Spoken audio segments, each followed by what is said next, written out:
ঠিক আছে, বুঝতে পারছেন? তো এখানে কিন্তু শুধুমাত্র দেওয়া ছিল হচ্ছে আমার 4 কিলোহার্টজ ফ্রিকোয়েন্সি। ঠিক আছে, তো এই 4 কিলোহার্টজ ফ্রিকোয়েন্সি থেকে আমি এখানে টাইম পিরিয়ড বের করছি 250 মাইক্রোসেকেন্ড। ঠিক আছে, এখানে কিন্তু 250 মাইক্রোসেকেন্ড বের করার পর তারপরে হচ্ছে আমি ফিগারে ডিনোট করছি যে 250 মাইক্রোসেকেন্ড এখান থেকে এইটুকু। তাহলে বুঝতে পারছেন আমার হচ্ছে ইনপুটে এখানে কি দেওয়া আছে, একটা ট্রায়াঙ্গুলার ওয়েভফর্ম দেওয়া আছে। যেহেতু রেকর্ডিং পরে থেকে শুরু করছি আমি আবার রিপিট করতেছি। তো এই ইনপুট ওয়েভফর্মের ফ্রিকোয়েন্সি দেওয়া আছে 4 কিলোহার্টজ, সেই ফ্রিকোয়েন্সি থেকে আমি টাইম পিরিয়ড 250 মাইক্রোসেকেন্ড বের করছি এবং 250 মাইক্রোসেকেন্ড এখানে আমি প্লেস করে দিছি। তো এখান থেকে এইটুক যদি 250 মাইক্রোসেকেন্ড হয় তাহলে এইখান থেকে এইটুক মানে হচ্ছে অর্ধেকটুকু কত হবে, 125 মাইক্রোসেকেন্ড। আচ্ছা, যদি এখান থেকে এইটুকু 125 মাইক্রোসেকেন্ড হয়, ঠিক আছে, তো আমরা এখন এইখান থেকে এইটুক মানে হচ্ছে এই পজিশন পর্যন্ত, ঠিক আছে, তো এই পজিশন পর্যন্ত আমরা যদি স্লোপ বের করতে চাই স্লোপ বের করতে পারবো না? জি স্যার। স্লোপটা কত হবে কেউ বলতে পারবেন? 6/125। 6/125 হবে। কি কারণে? এখন তো কারণ স্যার এখান থেকে 6/125 তো লেখাই আছে, কি কারণে সেটা বলতে পারবেন? স্যার এখান থেকে টোটাল যে আমার এটা আসে ওই যে -3 থেকে যে উপরের দিকে যে যাচ্ছে -3 থেকে 3 পর্যন্ত এই টোটাল হচ্ছে 6। হ্যাঁ, এখানে হচ্ছে আপনার যে পজিটিভ যেটা আছে সেটা থেকে তারপর হচ্ছে নেগেটিভটা আপনি বিয়োগ করবেন। 3 মাইনাস হচ্ছে -3, তার মানে কত জি হলো স্যার। 6, আর হচ্ছে কত টাইম 6 পিরিয়ড জুড়ে আছে 125 মাইক্রোসেকেন্ড। তো সেই 125। হিসাবে হচ্ছে 6 ডিভাইডেড বাই 125 মাইক্রোসেকেন্ড। ঠিক আছে, তো জি এটাই স্যার। হচ্ছে আপনার স্লোপ। এখন স্লোপ মানে কি? স্লোপ তো আমি বের করে ফেললাম, ঠিক আছে। এখানে স্লোপ মানে হচ্ছে আমার যখন আমি ডিফারেন্সিয়েটরের আমার যে ইকুয়েশন ছিল সেখানে আমি কি দেখছিলাম, G V in by DT. ঠিক আছে, এখন হচ্ছে ডেরিভেটিভ ফরম্যাটটাই তো আমার স্লোপ, ঠিক না? কারণ এখানে আমি কি বের করছি, আমার হচ্ছে ইনপুটের যে change with respect to time. ঠিক আছে, এই জিনিসটাই তো আলটিমেটলি আমি বের করলাম না এই যে স্লোপে। জি তাছাড়া স্যার। হচ্ছে ডেরিভেটিভ দিয়ে আমরা স্লোপ বের করি, এটা আমরা ম্যাথমেটিক্স আগেও দেখে আসছি। জি স্যার। তার মানে হচ্ছে আমরা এই ইকুয়েশনে জি ভি ইন বাই ডিটির ভ্যালুটা পেয়ে গেছি। আর এইখানে v01 কি জন্য লিখছি, কারণ হচ্ছে আমরা 250 মাইক্রোসেকেন্ডকে দুইটা ভাগে ভাগ করছি। প্রথমে হচ্ছে 125 মাইক্রোসেকেন্ডের জন্য, পরে হচ্ছে পরবর্তী 125 মাইক্রোসেকেন্ডের জন্য। ঠিক আছে, তো হচ্ছে আমরা এখানে আরএফ মানে ফিডব্যাক রেজিস্টারের ভ্যালু বসায় দেই 5 কিলো ওহম, সি এর ভ্যালু বসায় দিলাম 10 ন্যানোফ্যারাড। ঠিক আছে, আর হচ্ছে আমার স্লোপের যে ভ্যালু বা হচ্ছে ডিভি ইন বাই ডিটির ভ্যালুটা আমরা এখানে বসাই দিছি। তো সবকিছু ইনপুট করার পর আমরা এখানে আউটপুট ভোল্টেজ যেটা পাচ্ছি সেটা হচ্ছে -2.4 ভোল্ট। ঠিক আছে, তো এটা হচ্ছে আমাদের আউটপুট ভোল্টেজ কতটুকুর জন্য, 125 মাইক্রোসেকেন্ডের জন্য। এখন যদি হচ্ছে আমি পরবর্তীটার জন্য বের করি তখন কত হবে? তো সেম হবে কিন্তু মাইনাস সেম হবে, থাকবে না জাস্ট স্যার, হচ্ছে প্লাস হবে। নেগেটিভ না হয়ে তখন একটা পজিটিভ হবে। পজিটিভ আসবে। হ্যাঁ, নেগেটিভ না হয় তখন জাস্ট পজিটিভ হবে, যেহেতু আমার উল্টা দিকে যাচ্ছে। ঠিক আছে, তো আগেরটার জি স্যার। পজিশনে জাস্ট উল্টা উল্টা দিকে হবে। ঠিক আছে, তো এই জিনিসটাই আপনি মনে রাখতে পারেন। তো হচ্ছে v01 হচ্ছে -2.4 ভোল্ট পাইলাম, আমি v02 তে 2.4 ভোল্ট পাইলাম, মানে কি জাস্ট একটা কনস্ট্যান্ট ভোল্টেজ। ঠিক আছে, তো এখন যদি এই ভোল্টেজ দুইটা আমি এখানে আইগা দিই, ঠিক আছে, তাহলে কি হচ্ছে দেখেন, প্রথম 125 মাইক্রোসেকেন্ডের জন্য আমি কনস্ট্যান্ট কত পাইছি, -2.4 ভোল্ট। ঠিক আছে, সেই -2.4 ভোল্টটা আমি এখানে আইকা দিলাম। ঠিক আছে, প্রথম 125 মাইক্রোসেকেন্ডের জন্য। তারপরের 125 মাইক্রোসেকেন্ডের জন্য আমি কত পাইছি, 2.4 ভোল্ট। ঠিক আছে, তো সেই 2.4 ভোল্ট আমি আইকা দিলাম। এখানে যদিও একটু ভুল হয়েছে, আমি সরাসরি 3 তে আইকা ফেলছি, যেটা আরেকটু নিচে হবে। 2.4 ভোল্ট জাস্ট হচ্ছে এই পজিশনে হবে। তো মনে করেন এটা একটু ভুল হয়েছে, উপরে আইকা ফেলছে, এটা আপনারা খেয়াল করেন। তো 2.4 ভোল্ট থাকবে কি পরবর্তী 125 মাইক্রোসেকেন্ডের জন্য, এবং মাঝখানে যে পজিশনটা, এই পজিশনটা কি হবে, ট্রানজিশন হবে, জাস্ট -2.4 ভোল্ট থেকে জাম্প করে 2.4 ভোল্টে চলে যাবে। ঠিক আছে, তো এইভাবে চলতে থাকবে। তো লাল কালার দিয়ে যেটা আছে সেটা হচ্ছে আমার আউটপুট ওয়েভফর্ম, আর কালো কালার দিয়ে যেটা ছিল সেটা হচ্ছে আমার ইনপুট ওয়েভফর্ম। Input waveform. ঠিক আছে, তো বুঝতে পারছেন? তো জি এখন স্যার। আমরা একটা কুইক রিভিউ দেই বা হচ্ছে ওভারভিউ দেই। যদি হচ্ছে আমরা ট্রায়াঙ্গুলার ওয়েভফর্ম ইনপুট দেই, ঠিক আছে, তাহলে আমরা কি পাচ্ছি, এখানে আমরা ট্রায়াঙ্গুলার ওয়েভফর্ম ইনপুট দিলাম, তাহলে ডিফারেন্সিয়েটর আমরা কি পাচ্ছি, একটা স্কয়ার ওয়েভ। ঠিক আছে, স্কয়ার ওয়েভ পেলাম। তারপরে আমরা গত ম্যাথে দেখছিলাম যে হচ্ছে ডিফারেন্সিয়েটরে যদি আমরা সাইন ওয়েভ ইনপুট দেই, ঠিক আছে, তখন আমরা কি পাচ্ছি, মনে আছে দেখছিলাম? Minus cosine. হ্যাঁ, এই যে এখানে দেখেন সাইন ওয়েভ যখন আমরা ইনপুট দিছিলাম পাইছিলাম কি, মাইনাস কোসাইন। ঠিক আছে, তো সেটাই এখানে লিখছি যে সাইন ওয়েভ ইনপুট দেওয়াতে আমরা কি পাইছি, মাইনাস কোসাইন। এখন আপনারা আমাকে বলেন, যদি আমি হচ্ছে ডিফারেন্সিয়েটরে জাস্ট স্কয়ার ওয়েভ ইনপুট দেই তাহলে হচ্ছে আউটপুটে কি পাবো? এখানে লেখা আছে এজ ডিটেক্টর, টগল বা স্পাইক। আপনারা বলেন যে স্কয়ার ওয়েভ যদি ইনপুট জিরো। দেই, স্কয়ার ওয়েভ কিন্তু স্কয়ার ওয়েভ যদি আমি ইনপুট দিই তাহলে হচ্ছে আমরা আউটপুটে কি পাবো?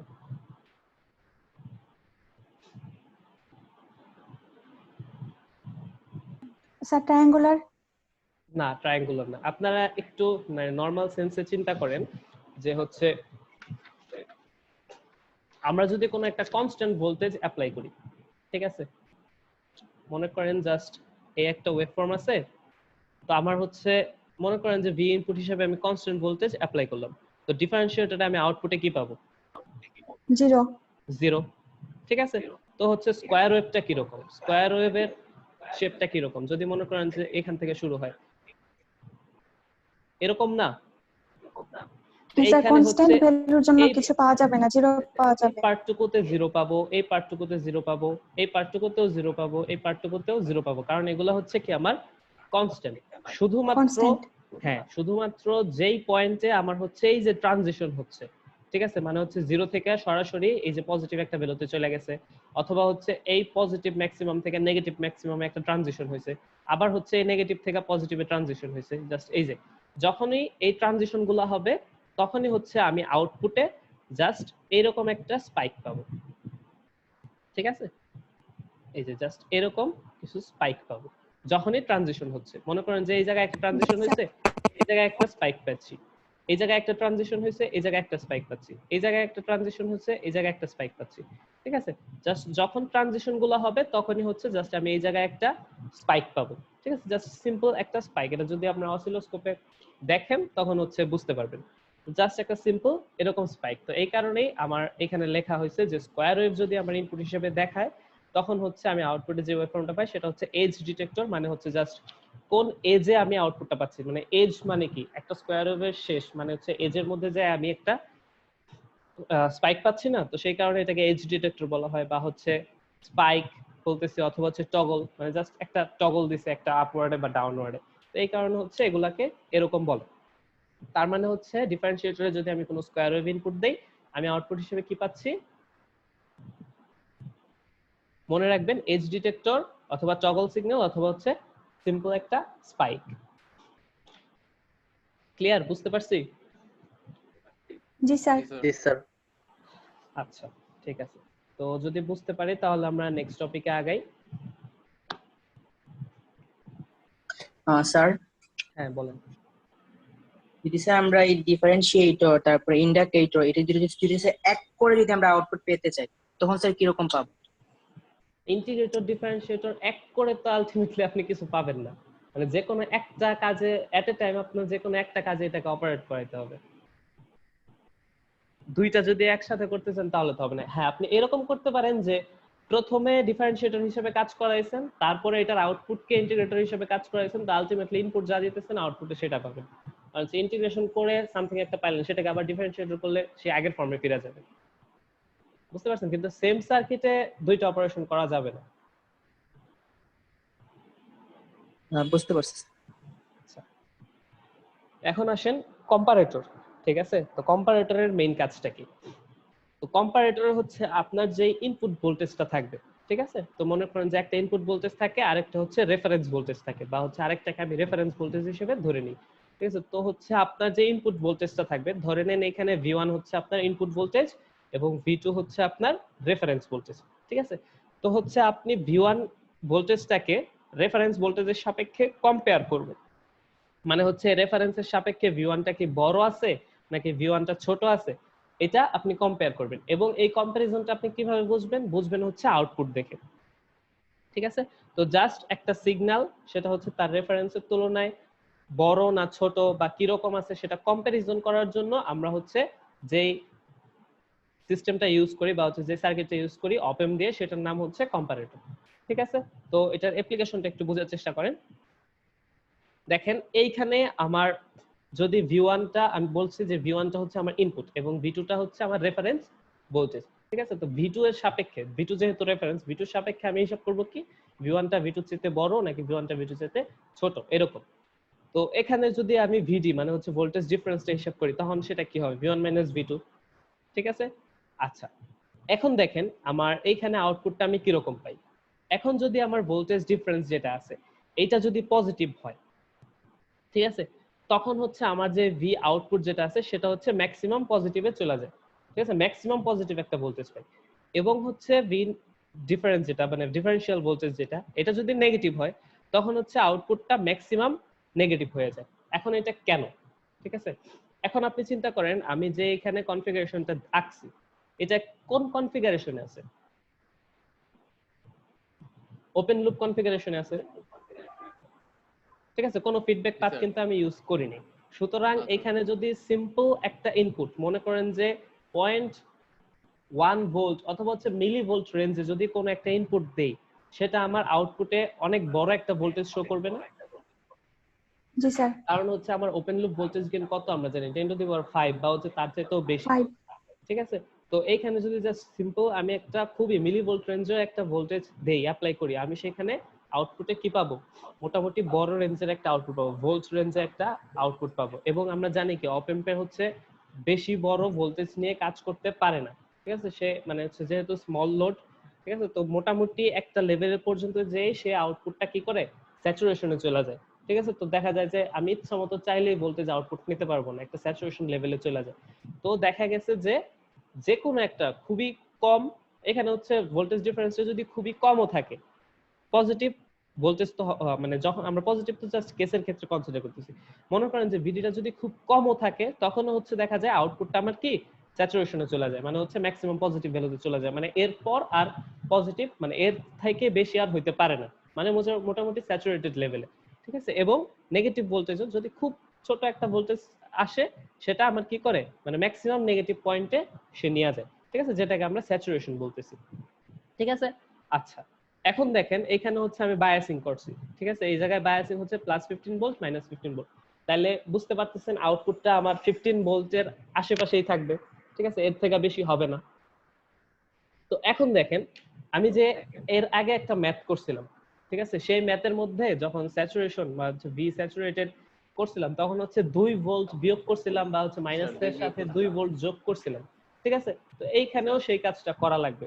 তো মোটামুটি হচ্ছে মানে অপ এম্পের ক্ষেত্রে এটা বলতে পারেন যে জাস্ট একটা অ্যাজাম্পশন ধরে নেওয়া হয় যে হচ্ছে আমার যত বায়াসিং ভোল্টেজ দেওয়া থাকে তার চাইতে 2 ভোল্ট কম, মানে পজিটিভ কেসে 2 ভোল্ট কম অথবা নেগেটিভ কেসে 2 ভোল্ট বেশি হচ্ছে আমি স্যাচুরেশনে ভোল্টেজটা পাই। এখন হচ্ছে দেখেন আমার যদি ভিডি, ঠিক আছে, এটা যদি পজিটিভ থাকে তাহলে আমার ভি আউটপুটে কত পাওয়ার কথা? Maximum positive voltage. তার মানে ম্যাক্সিমাম পজিটিভ ভোল্টেজ হিসেবে আমি কত পাবো? আমার এখানে ম্যাক্সিমাম পজিটিভ কত আছে? 15, এর থেকে 2 কম মানে হচ্ছে 13 ভোল্ট। আর হচ্ছে ম্যাক্সিমাম নেগেটিভ কত? এখানে আমার বায়াসিং এ কত আছে? -15, তার সাথে 2 যোগ হয়ে -13 আমি পাবো কত? Maximum negative. কারণ হচ্ছে 13 ভোল্টেজেই এই ভোল্টেজটা কি হয়ে যাবে? স্যাচুরেটেড হয়ে যাবে, এর বেশি আর উঠবে না। আর নেগেটিভ সাইডে -13 এ যেই এটা হচ্ছে স্যাচুরেটেড হয়ে যাবে, আর উঠবে না। তো এটা যদি আপনারা হচ্ছে ফিগারে একটু দেখেন তাহলে আরো ক্লিয়ার হয়ে যাবে। খেয়াল করেন, তো ইনপুট ভোল্টেজ বা হচ্ছে এখানে যদি আপনারা ভিডি কনসিডার করেন তাও চলবে, সমস্যা নেই। জাস্ট মনে করেন যে এটা ইনপুট হিসেবে যাচ্ছে, ঠিক আছে। এখন হচ্ছে এই পজিটিভের জন্য এখানে পজিটিভে আমি একটা ভোল্টেজ পাবো, ঠিক আছে, এবং সেটা হচ্ছে +13 মানে স্যাচুরেটেড, এরপর আর যাবে না, ঠিক আছে। আবার নেগেটিভ সাইডের জন্য নেগেটিভ একটা ম্যাক্সিমাম ভ্যালু মানে হচ্ছে -13 স্যাচুরেটেড। তো এইভাবে যাইতে থাকবে, এর মাঝখানে আর কোনো কিছু আমি আর পাবো না। জাস্ট সিম্পল অল্প মানে খুবই সামান্য একটা ভোল্টেজের জন্য আমি এখানে ম্যাক্সিমাম একটা আউটপুট পেয়ে যেতেছি, কি কারণে? ওপেন লুপ কনফিগারেশনের কারণে। স্যার হ্যাঁ বলেন। এখানে তো স্যার আমরা সাইনোসয়েডাল ইনপুট দিছি এবং স্যার এটা একটা নন ইনভার্টিং অপ এম্প, হ্যাঁ, তাহলে তো স্যার আমাদের সাইনোসয়েডাল আউটপুট পাওয়ার কথা ছিল। নন ইনভার্টিং আপনি দেখেন এখানে নন ইনভার্টিং কি আমি নন ইনভার্টিং এর একটা ভোল্টেজ দিছি, ইনভার্টিং এও কিন্তু একটা ভোল্টেজ দিছি, ঠিক আছে। আর আমি এখানে কি বললাম? হ্যাঁ, আমি এখানে কি বললাম যে হচ্ছে যেহেতু ওপেন লুপ কনফিগারেশন, ঠিক আছে, তো দেখা যায় যে খুবই ক্ষুদ্র একটা মানে ইনপুটের জন্য এখানে কি হয়ে যাচ্ছে মানে আমার যেহেতু ওপেন লুপ কনফিগারেশন আমার গেইনটা কি খুবই হাই, দেখা যাচ্ছে যে খুবই মানে ক্ষুদ্র একটা ইনপুটের জন্য এখানে হচ্ছে খুব বেশি বড় মানে খুব বড় লেভেলের আমি একটা আউটপুট পাচ্ছি। এখন স্বাভাবিক যেহেতু হচ্ছে যদি আপনি খুব সিম্পল একটা ইনপুটের জন্য খুব বড় একটা আউটপুট পান সেটা স্যাচুরেটেড লেভেলে চলে যাবে। মনে করেন আপনি সাইন ওয়েভে এখানে ইনপুট পাইছেন কিন্তু সেই সাইন ওয়েভের পিকের ভ্যালুটা +13 হয়ে গেছে, ঠিক আছে? তো আলটিমেটলি এই রেঞ্জ থেকে এই রেঞ্জ পর্যন্ত আপনি +13ই পাইলেন, তখন সেটা কি আর সাইনোসয়েডাল ওয়েভ থাকবে? মানে এই রেঞ্জ থেকে এই রেঞ্জ পর্যন্ত আপনি আউটপুট মনে করেন যে +13 ভোল্টই পাইলেন, তখন সেটা কি আর সাইনোসয়েডাল ওয়েভ থাকবে? থাকবে না তো, তখন এটা স্কয়ার ওয়েভ হয়ে যাবে না? জি স্যার। আচ্ছা, তার মানে হচ্ছে আমরা বুঝতেছি কি, জাস্ট পজিটিভ মানে সিম্পল, খুবই ক্ষুদ্র একটা ভোল্টেজের জন্য আমরা এখানে ম্যাক্সিমাম পজিটিভ পাচ্ছি, আবার নেগেটিভ সাইড নেগেটিভ হওয়ার জন্য আমরা ম্যাক্সিমাম নেগেটিভ একটা ভোল্টেজ পাচ্ছি। তার মানে কি, ভোল্টেজটা হচ্ছে প্লাস থেকে মাইনাসের মধ্যে কি হচ্ছে, খুব র্যাপিডলি চেঞ্জ হচ্ছে। যখনই আমার ইনপুটটা চেঞ্জ হচ্ছে তখনই আমার আউটপুটটাও চেঞ্জ হচ্ছে এই রেসপেক্টে। ঠিক আছে? আচ্ছা, এখন হচ্ছে এই কম্পারেটর কি কাজে ইউজ করে?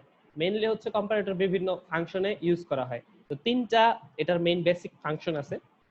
তো অলরেডি আমরা যে অপারেশনটা করলাম, এই অপারেশনটাই এটার একটা ফাংশন।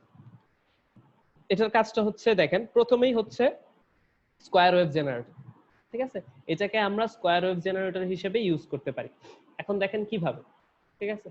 তো হচ্ছে সিম্পল যদি আমরা কনস্ট্রাকশন বা হচ্ছে সিম্পল সার্কিট ডায়াগ্রাম যদি চিন্তা করেন, সেক্ষেত্রে হচ্ছে আপনারা নেগেটিভ টার্মিনাল যেটা বা হচ্ছে ইনভার্টিং টার্মিনাল যেটা, সেটাকে গ্রাউন্ড করে দেন। ঠিক আছে? তাহলে হচ্ছে ভিডি বের করার আর কোনো ঝামেলা থাকতেছে না। এখানে যেটা ইনপুট দিচ্ছেন আউটপুটে এটা নিয়েই হিসাব করতে পারতেছে। ঠিক আছে? আর যদি এখানে কোনো ইনপুট দেন তখন হচ্ছে বিয়োগ করে যেটা থাকতেছে সেটা কনসিডার করে তারপর হিসাব করা লাগবে। তা তো ঝামেলার দরকার নাই। ইনভার্টিং টার্মিনাল গ্রাউন্ড করে দেন, ইনপুটে যে সিগন্যাল দিবেন আলটিমেটলি এটাই আপনার অপ এম্পে ইনপুট হিসেবে যাবে, মানে ভিডি হিসেবে যাবে। আচ্ছা, যদি এখন এখানে আমি একটা সাইন ওয়েভ ইনপুট দেই, ঠিক আছে, তাহলে আউটপুটে কি পাচ্ছি? তো এরকম একটা স্যাচুরেটেড আউটপুট পাবো। তো দেখা যাচ্ছে যে আমি কি একটা সাইন ওয়েভ ইনপুট দেওয়ার ফলে আমি এখানে কি পাচ্ছি? স্কয়ার ওয়েভ আউটপুট পাচ্ছি। তো এই কারণে হচ্ছে আমার এই কম্পারেটরটাকে আমি বলতেছি স্কয়ার ওয়েভ জেনারেটর। বুঝা গেছে? স্যার আচ্ছা, হ্যাঁ বলেন। স্যার এখানে যে স্কয়ার ওয়েভ যেটা ওই ইনপুট আপনি নিছেন ওই যে নন ইনভার্টিং এ, তো এটা স্কয়ার যদি ওয়েভ আমি ইনভার্টিং এ না স্কয়ার ওয়েভ ইয়েতে ওই যে জেনারেটরে, হ্যাঁ সার্কিট যেটা এখানে হ্যাঁ, নন ইনভার্টিং এ যে ইনপুটটা নিছেন সেটা যদি আমি ইনভার্টিং এ নিতাম আর নন ইনভার্টিং কে গ্রাউন্ড করে নন ইনভার্টিং কে ওই গ্রাউন্ড করতে চাচ্ছেন আর হচ্ছে ইনভার্টিং ইনপুট নিতে চাচ্ছেন, তখন হচ্ছে উল্টা হবে। মানে তখন ডিফারেন্স আসবে না যে ওখানে 180 ডিগ্রি ফেজ শিফটের হ্যাঁ মতো যে হ্যাঁ, উল্টা অবস্থা হয়ে হয়? যাবে, তখন উল্টা হয়ে যাবে। জি স্যার। আচ্ছা, তো সেকেন্ড আরেকটা এটার অ্যাপ্লিকেশন দেখেন, যেটা হচ্ছে জিরো ক্রসিং ডিটেক্টর। এখন আসেন জিরো ক্রসিং ডিটেক্টর জিনিসটা কি। ঠিক আছে? তো সার্কিট ডায়াগ্রাম সব আগের মতোই, জাস্ট হচ্ছে আমরা এখানে বিভিন্ন অ্যাপ্লিকেশনে এটাকে কিভাবে ইউজ করতেছি সেটা বুঝেন। ঠিক আছে? তো সিম্পল, আমার আগের সার্কিট ডায়াগ্রামে ইনপুট হচ্ছে আমার সাইন ওয়েভ। ঠিক আছে? তো আমি আউটপুট এরকম পাচ্ছি, একটা স্কয়ার ওয়েভ পাইতেছি। ঠিক আছে? তো এখন দেখেন, যখনই আমার ইনপুট সিগন্যালটা জিরোকে ক্রস করতেছে, ঠিক আছে, তো যখন হচ্ছে আমার এই জায়গায় একটা জিরোকে ক্রস করছে, অথবা হচ্ছে শুরুতেই আমার জিরোকে ক্রস করে তারপরে তো পজিটিভ ভ্যালু হয়েছে, তারপরে এইখানে জিরোকে ক্রস করছে, এইখানে জিরোকে ক্রস করছে, এইখানে জিরোকে ক্রস করছে, তো যখনই হচ্ছে আমার ইনপুটটা জিরোকে ক্রস করবে, ঠিক আছে, তখনই আউটপুটে আমি একটা ট্রানজিশন পাবো। ট্রানজিশন বলতে কি বুঝাইতেছি? ট্রানজিশন বলতে বুঝাইতেছি হচ্ছে আমি এটা মানে পাচ্ছি কোন একটা স্পাইক পাবো, বা হচ্ছে আপনার এই যে মানে এজ যেটা -13 থেকে 13, বা হচ্ছে এখানে তো 0 থেকে শুরু হয়েছে, তো 0 থেকে +13 এ, অথবা এখানে হচ্ছে আমার কি +13 থেকে -13 এ, আবার এখানে কি -13 থেকে +13 এ, এইরকম হচ্ছে আমি র‍্যাপিড একটা ট্রানজিশন পাবো। মানে হচ্ছে খুব দ্রুত আমার ভোল্টেজটা লেভেলটা কি হবে? চেঞ্জ হবে। তো আউটপুটের এই র‍্যাপিড চেঞ্জ দেখে আমি বুঝতে পারবো ঠিক এই সময়ে আমার ইনপুটটা কি হয়েছে? জিরো লেভেলকে ক্রস করছে। ঠিক আছে? মানে হচ্ছে আলটিমেটলি এটাকে বা হচ্ছে এই সার্কিটটাকে আমি জিরো ক্রসিং ডিটেক্টর হিসেবে ইউজ করতে পারতেছি। তো বিভিন্ন ক্ষেত্রে দেখা যায় যে ডিজিটাল ইলেকট্রনিক্সে আপনার হচ্ছে জিরো ক্রসিং ডিটেক্টর লাগে, যেখানে হচ্ছে জাস্ট আপনার আউটপুট হচ্ছে শুধুমাত্র দুইটা, 0 আর 1। ঠিক আছে? তখন হচ্ছে কোন কন্ডিশনে জিরোকে ক্রস করতেছে, সেই ক্ষেত্রে এই সার্কিটগুলো খুবই ইম্পর্টেন্ট। ঠিক আছে? আর এইখানেও কিন্তু আমি আলটিমেটলি বাইনারি স্টেটই পাচ্ছি, হয় পজিটিভ, ঠিক আছে, মনে করেন যে এই লেভেলটা হচ্ছে 0, ঠিক আছে, এখন হতেছে আমি 1 পাইতেছি, বা হচ্ছে এদিকে মানে হয় পজিটিভে পাচ্ছি না হয় নেগেটিভে পাচ্ছি। ঠিক আছে? তো এরকম আপনি চিন্তা করতে পারেন যে 0 অথবা হচ্ছে আপনি আইদার পজিটিভ মানে আর হচ্ছে নেগেটিভ একটা ভোল্টেজ। ঠিক আছে? জাস্ট হচ্ছে বাইনারি স্টেট, 0 অথবা 1 এরকম। আচ্ছা, তো আরেকটা এটার অ্যাপ্লিকেশন আছে, সেটা হচ্ছে লেভেল ডিটেক্টর। ঠিক আছে, তো লেভেল ডিটেক্টর হিসেবে কিভাবে ইউজ করে দেখেন, এখানে একটু চেঞ্জ আছে সার্কিট ডায়াগ্রামে। আর আরেকবার স্যার জিরো ডিটেক্টর স্যার, আরেকবার স্যার। আচ্ছা, জিরো ডিটেক্টরটা হচ্ছে আমার ইনপুট সিগন্যালটা ঠিক কখন কখন জিরোকে ক্রস করছে, মানে হচ্ছে এই লেভেলটা কি জিরো না, ইনপুট সিগন্যালটা ঠিক কখন জিরোকে ক্রস করতেছে, আমার এই লাইনটা কি জিরো স্যার। জিরো। ঠিক আছে, মানে স্যার, ওয়াই zero। অ্যাক্সিস এর সাপেক্ষে এই লাইনটা কি জিরো না। তো হচ্ছে আমার এই ইনপুট স্যার। সিগন্যালটা ঠিক কখন কখন জিরোকে ক্রস করতেছে, এইটা আমি কিভাবে বুঝবো? ঠিক আছে, তো এই ইনপুটের জন্য আমরা তো এই আউটপুটটা পাচ্ছি, এটা তো আমরা আগেই দেখলাম, ঠিক না? তো এখন হচ্ছে জি, স্যার। ঠিক যখন জিরোকে ক্রস করতেছে তখন আমরা আউটপুটে কি পাচ্ছি, একটা ট্রানজিশন পাচ্ছি, মানে হচ্ছে +13 থেকে -13 এ চলে আসতেছে, একটা র‍্যাপিড ট্রানজিশন, এবং এটা কি খুবই কম সময়ে। ঠিক আছে, জাস্ট এখানে দেখছেন মানে টাইমের কোনো ডিফারেন্সও দেখানো হয়নি, খুবই কম সময়ে এখানে হচ্ছে কি হচ্ছে আপনার একটা ট্রানজিশন হচ্ছে। আবার হচ্ছে যখন এখান থেকে জিরোটা ক্রস করতেছে, এখানেও আমি কি পাচ্ছি, একটা র‍্যাপিড ট্রানজিশন পাচ্ছি। তার মানে আউটপুটে এই র‍্যাপিড ট্রানজিশন দেখে আমি বুঝতে পারবো যে ইনপুটটা এই টাইমে জিরোকে ক্রস করতেছে। ঠিক আছে, জাস্ট এই হিসাবে আপনি মানে এই সার্কিটকে জিরো ক্রসিং ডিটেক্টর হিসেবে ইউজ করতে পারেন। বুঝা গেছে? জি স্যার। আচ্ছা, তো এখন আসেন লেভেল ডিটেক্টর। তো লেভেল ডিটেক্টরে আমরা যে কাজটা করি সেটা হচ্ছে ইনভার্টিং যে টার্মিনাল, এটাকে গ্রাউন্ডেড না করে এখানে একটা ডিসি ভোল্টেজ অ্যাপ্লাই করি। খেয়াল করেন, ডিসি ভোল্টেজ। ঠিক আছে, এবং এটাই হচ্ছে আবার রেফারেন্স ভোল্টেজ হিসেবে কাজ করে। এখন যদি আপনি ইনভার্টিং টার্মিনালে সরাসরি কোনো একটা ডিসি সোর্স লাগাই দেন বা হচ্ছে একটা ব্যাটারি লাগাই দেন, তাহলে হচ্ছে সেটা কি ব্যাটারি রেফারেন্স হিসেবে কাজ করে। অথবা যদি আপনি এই কাজ না করেন, এরকম কোন একটা সিস্টেম বা হচ্ছে এরকম সার্কিট ডায়াগ্রাম ফলো করেন, সেটাও চলবে। ঠিক আছে, তো এখন এরকম যদি করেন তাহলে রেফারেন্স ভোল্টেজটা কত আসতেছে সেটা আপনার ক্যালকুলেশন করতে হবে। এখানে হচ্ছে আপনার আলটিমেটলি সাপ্লাই কত, +V। ঠিক আছে, সেখানে আপনি কি করছেন, R1 একটা রেজিস্টর দিবেন, R2 একটা রেজিস্টর দিবেন, তারপরে গ্রাউন্ড করছেন। তো আলটিমেটলি V রেফারেন্সের ভোল্টেজ কত হবে, R2 এর অ্যাক্রসে যে ভোল্টেজটা সেই ভোল্টেজটা না? জি স্যার। হ্যাঁ, তাহলে R2 এর অ্যাক্রসে যে ভোল্টেজটা সেটা আমরা কিভাবে বের করতে পারি, ভোল্টেজ ডিভাইডার রুল দিয়ে। Distributor rule. তো ভোল্টেজ ডিভাইডার রুল দিয়ে আমরা R2 এর অ্যাক্রসে ভোল্টেজটা বের করে ফেললাম।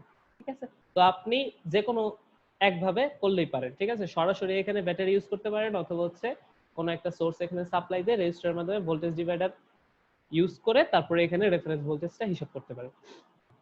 আচ্ছা, যদি এরকম হয় তখন আসেন আপনার মানে ওয়েভফর্মটা কিরকম হবে। তো এখানে দেখেন একটা রেফারেন্স ভোল্টেজ তো থাকবে, ঠিক না? তো এটা হচ্ছে সেই রেফারেন্স ভোল্টেজের লেভেল, যেটা হচ্ছে ডিসি। ডিসি মানে কি, সেটার আর কোনো ধরনের চেঞ্জ হবে না, এবং আমার যে ইনপুট ভোল্টেজটা দেওয়া আছে, ঠিক আছে। আবার এইখানে কিন্তু একটা জিনিস খেয়াল করেন, না ঠিক আছে, আচ্ছা, আর এখানে দেখেন ইনপুট ভোল্টেজ যেটা আছে সেটা হচ্ছে আমার সাইন ওয়েভ। এখন আসেন, আমার ইনপুট ভোল্টেজটা প্রথমে কি রেফারেন্স ভোল্টেজের চাইতে কি নেগেটিভ। এখন ইনপুট ভোল্টেজ যদি নেগেটিভ, ইনপুট ভোল্টেজকে আমরা কি ধরছিলাম, V1, রেফারেন্স ভোল্টেজকে V2 ধরছিলাম, তো V1 - V2 এখন কি আসতেছে, নেগেটিভ আসতেছে, মানে এই টাইম পিরিয়ডের জন্য, এখান থেকে এইটুকুর জন্য। তাহলে এখান থেকে এইটুকু পর্যন্ত আমরা আউটপুট কি পাবো, 0। 0 না, আমরা এখান থেকে এইটুকু V ইনটা কি আছে, V রেফারেন্স থেকে ছোট আছে, তার মানে হচ্ছে V1 - V2। আপনার যদি এটাকে V1 ধরি, এটাকে যদি V2 ধরি, তাহলে V1 - V2 কি হইতেছে, নেগেটিভ হচ্ছে না? জি স্যার। তো নেগেটিভ ইনপুট যদি আমরা কম্পারেটরে দেই তাহলে আউটপুটে কি পাই, ম্যাক্সিমাম নেগেটিভ পাই না? জি আমরা স্যার। কি দেখছিলাম এখানে, ভিডিটা যদি আমার নেগেটিভ হয় তাহলে আউটপুটে আমরা কি পাই, ম্যাক্সিমাম নেগেটিভ। এই যে এখানে দেখছিলাম, এই যে যতক্ষণ ধরে এটা নেগেটিভ ততক্ষণ আমরা কি পাইছি, ম্যাক্সিমাম নেগেটিভ একটা পাইছি। ঠিক আছে, এইখানে তো আলটিমেটলি আমার সম্পূর্ণ ভিডিটা দেখছি। ঠিক আছে, আর এইখানে কিন্তু আমার দুইটা সিগন্যালই দেওয়া আছে, এই সিগন্যাল থেকে আমার ভিডিটা বের করে নেওয়া লাগতেছে। এই কারণে কি প্যাচ লাগতেছে আপনাদের? এখানে হিসাব করবেন ভি ইনটা ভি রেফারেন্সের চাইতে ছোট, তার মানে আলটিমেটলি ভিডিটা আমার কি নেগেটিভ, আর ভিডিটা নেগেটিভ হইলে আমার আউটপুটটা কি হবে, ম্যাক্সিমাম নেগেটিভ। ঠিক আছে, আর এইখানে দেখেন জাস্ট এইটুকু পোরশনের জন্য আমার ভি ইনটা কি ভি রেফারেন্সের চাইতে বড়, তার মানে V in minus V reference আমি কি পাচ্ছি, পজিটিভ। তো আলটিমেটলি ইনপুট যদি আমার পজিটিভ হয় তাহলে আমি আউটপুটে কি পাবো, ম্যাক্সিমাম পজিটিভ। ঠিক আছে, তাই এই রেঞ্জ ম্যাক্সিমাম পজিটিভ দিছে। আমি এখানে ম্যাক্সিমাম পজিটিভ পাচ্ছি। ঠিক আছে, তারপরে আবার এই রেঞ্জ এইখান থেকে এইটুক পর্যন্ত আমার কি রেফারেন্স ভোল্টেজটা বড়, ইনপুট ভোল্টেজটা ছোট, তার মানে আমার এখানে ভিডিটা আলটিমেটলি কি হয়ে যাচ্ছে, নেগেটিভ হয়ে যাচ্ছে। তো সেম আমি নেগেটিভ ইনপুটের জন্য কি পাচ্ছি, ম্যাক্সিমাম নেগেটিভ আউটপুট পাচ্ছি। এবং আবার এই রেঞ্জে আমার এসে কি হয়ে গেছে, এই টাইম পিরিয়ডের মধ্যে আমার ভি ইনটা ভি রেফারেন্সের চাইতে বড় হয়ে গেছে, তার মানে কি ভিডিটা পজিটিভ হয়ে গেছে। আর ভিডি পজিটিভ হলে আউটপুট কি পাবো, ম্যাক্সিমাম পজিটিভ। স্যার এখন হ্যাঁ বলুন। স্যার ভি রেফারেন্সটা যদি নেগেটিভ সাইডে থাকে তাহলে ভি রেফারেন্স যদি এই পাশে থাকে তখন আপনি সেম হিসাব করবেন কতক্ষণ আপনার ভি ইনটা পজিটিভ আছে। তখন কি হবে আমি বলি, তখন হচ্ছে যদি এই পাশের রেঞ্জে থাকে, মনে করেন যে এইটুকু আছে, ঠিক আছে, তখন আপনি পুরো সময় জুড়ে এই যে এইখান থেকে এইটুকু পর্যন্ত ম্যাক্সিমাম পজিটিভ পাবেন। জাস্ট এইটুকু রেঞ্জের জন্য আপনার ভি ইনটা কি ভি রেফারেন্সের চাইতে ছোট হয়ে গেছে, জাস্ট এইটুকুর জন্য ম্যাক্সিমাম নেগেটিভ পাবেন, আর বাকি ম্যাক্সিমাম নেগেটিভ, ম্যাক্সিমাম পজিটিভ পাবেন। বুঝতে পারছেন? জি স্যার। আচ্ছা, তো এখন এটা দিয়ে আপনার কাজ করা হয় যেটা, এটা হচ্ছে লেভেল ডিটেক্টর হিসেবে ইউজ করা হয়। লেভেল ডিটেক্টর হিসেবে কিভাবে ইউজ করা হলো, যে কোন লেভেলে, ঠিক আছে, বা হচ্ছে কোন সময় আইসা আমি ইনপুটে একটা, মনে করেন যে মানে ইনপুটের একটা ডিফারেন্সের জন্য আউটপুটে আমি মানে পজিটিভ সিগন্যাল বা হচ্ছে নেগেটিভ সিগন্যাল পাচ্ছি। ঠিক আছে, তো হচ্ছে এখন হচ্ছে এই লেভেল আইসা, ঠিক আছে, এই জায়গায় আইসা আমার রেফারেন্স ভোল্টেজের লেভেলের চাইতে ইনপুটের লেভেল আমার বাইরে গেছে, সুতরাং এই রেঞ্জে আমি এসে কি পাচ্ছি, আউটপুটে একটা ম্যাক্সিমাম ভোল্টেজ পাচ্ছি। আবার হচ্ছে এই জায়গায় এসে ম্যাক্সিমাম পাচ্ছি, অথবা তার নিচে আইসা আমি নেগেটিভ পাচ্ছি। তো এইখান থেকে আমি বুঝতে পারতেছি যে ভোল্টেজ লেভেল বা রেফারেন্স ভোল্টেজের লেভেল অনুযায়ী বা হচ্ছে লেভেলের ডিফারেন্সটা দেখা আমি আউটপুটটা কিরকম হবে সেটা আমরা গেস করতে পারতেছি, বা হচ্ছে আউটপুট দেখা আমরা ডিসিশন নিতে পারতেছি যে এই রেঞ্জে আমার রেফারেন্স থেকে আমার ইনপুটটা বড়, বা হচ্ছে এই রেঞ্জে আমার রেফারেন্স থেকে ইনপুটটা ছোট, এই টাইপের। বুঝতে পারছেন? জি স্যার। আচ্ছা, তো কম্পারেটরের মোটামুটি এইটুকু পড়লেই চলবে, এটার কোনো ম্যাথ তেমন নাই। জাস্ট প্রশ্ন আসলে এরকম প্রশ্ন আসতে পারে যে লেভেল ডিটেক্টর হিসেবে কম্পারেটর কিভাবে কাজ করে ব্যাখ্যা করেন, অথবা হচ্ছে জিরো ক্রসিং ডিটেক্টর হিসেবে এবং হচ্ছে স্কয়ার ওয়েভ জেনারেটর হিসেবে কম্পারেটর কিভাবে কাজ করে ব্যাখ্যা করেন, এই টাইপের প্রশ্ন আসতে পারে। খুবই ছোট স্যার প্রশ্ন, তখন কি শুধু চিত্রটা এঁকে দিলেই চলবে? সার্কিট ডায়াগ্রাম আঁকবেন এবং হচ্ছে ইনপুট আউটপুট ওয়েভফর্মটা আঁকবেন, ঠিক আছে, এবং খুবই অল্প কথায় জাস্ট মানে ব্যাখ্যা করে দিবেন যে কি জন্য কি হচ্ছে। ঠিক আছে, বেশি তো কথা বলার দরকার নেই, এখানে জাস্ট আপনার 4 থেকে 5 লাইন লিখলেই পুরো কাহিনী চলে আসতেছে।